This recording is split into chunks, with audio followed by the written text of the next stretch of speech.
Twelfth class बेटा हम 4.2 part of Vijayanagar empire कर रहे हैं, फोर्टिफिकेशंस एंड रोड्स, किले 3.2 किलेबंदियाँ तथा सड़कें।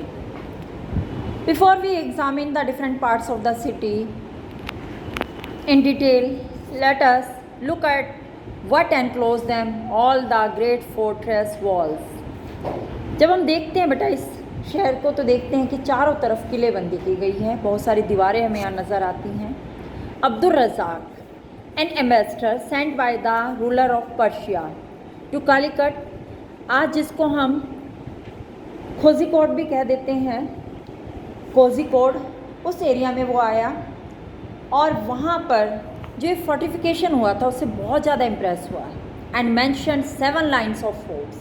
वो कहता था कि 7 तरह की किलेबंदी की गई है, 7 तरह की जो हैं दीवारें बनाई गई हैं। This encircled not only the city but also it's agriculture, hinterland and forest. The outer most wall link the hills surrounding the city. तो इसमें बताया गया है कि ये जो पंक्तियाँ थी इसमें ना केवल शहर बल्कि जो कृषि के लिए यूज़ हुआ एरिया हो रहा है, जंगल, उन सबको भी कवर कर दिया गया है। और सबसे जो आउटर वॉल है वो बड़ी बड़ी जो पहाड़ियाँ बनी हुई हैं उनको आपस में जोड़ती थी, जो हमने स्टार्टिंग में बताया था उसी की तरह वो शो किया जा रहा है। The massive masonry construction was slightly tapered. सबसे बाहरी दीवार शहर के चारों ओर बनी पहाड़ियों को जब आपस में जोड़ रही है तो उसके बाद ये विशाल राजगिरी संरचना थोड़ी सी शुंडाकार थी, टेपर वे में बेटा, टेपर्ड थी वो। नो मोर्टार और cementing agent was employed anywhere in the construction. ये कार्य करने के लिए किसी भी जो है गारे या जोड़ने वाली चीज़ का यूज़ नहीं किया गया था। जैसे हम ईंटों को जब जोड़ते हैं तो सीमेंट या गारे की ज़रूरत होती है, तो उनको नहीं यूज़ किया गया था। जो पत्थर के टुकड़े थे वर वेज शेप थी उनकी, फनाकार थे, इसीलिए आपस में वो फंस जाते थे, फनाकार। Which held them in place and the inner portion of the walls was earth packed with rubble, square और रेक्टेंगुलर बेशंस प्रोजेक्टेड आउटवर्ड्स। अब इसके हिसाब से उसने कहा है कि वो सारे के सारे जब फनाकार थे तो हर टुकड़ा अपनी जगह पर टिका रहता था। दीवार के इंटरनल और आउटर पार्ट पे कहीं भी कोई मिट्टी और मलबे का मिश्रण नहीं था और वर्गाकार या आयताकार ब्रूज बाहर की ओर निकले हुए थे।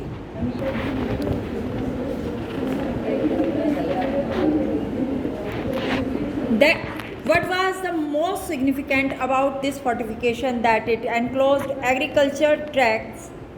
Abdul Razak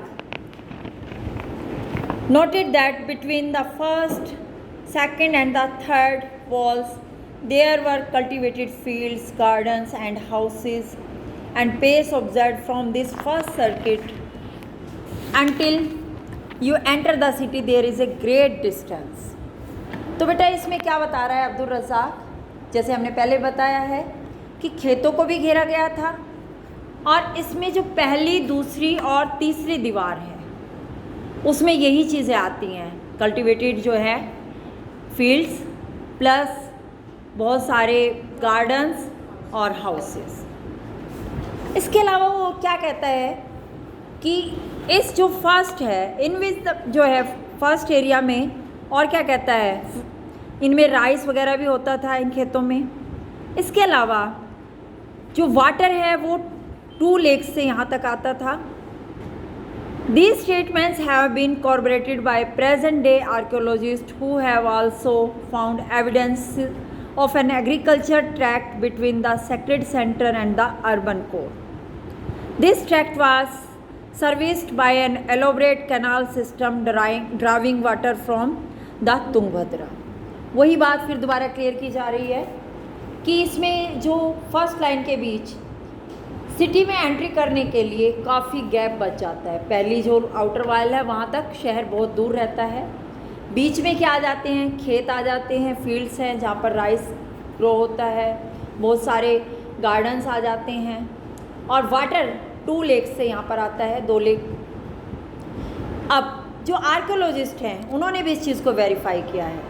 उन्होंने कहा है कि जो सेक्रेड सेंटर है और रॉयल सेंटर या जो अर्बन सेंटर है उसके बीच हमने कुछ ऐसे एविडेंसेस मिले हैं जिससे हमें पता चलता है एग्रीकल्चर वर्क होता था। ये क्षेत्र एक व्यापक नहर प्रणाली के माध्यम से, बहुत ही बड़ा, जैसे हमने पहले बताया हिरिया कैनाल, तो उसके जो है माध्यम से सींचा जाता था और जिसमें तुंगभद्रा से वाटर आता था। तो ये सिर्फ पेस ने ही नहीं कहा, आर्कियोलॉजिस्ट भी इस चीज़ को वेरीफाई करते हैं।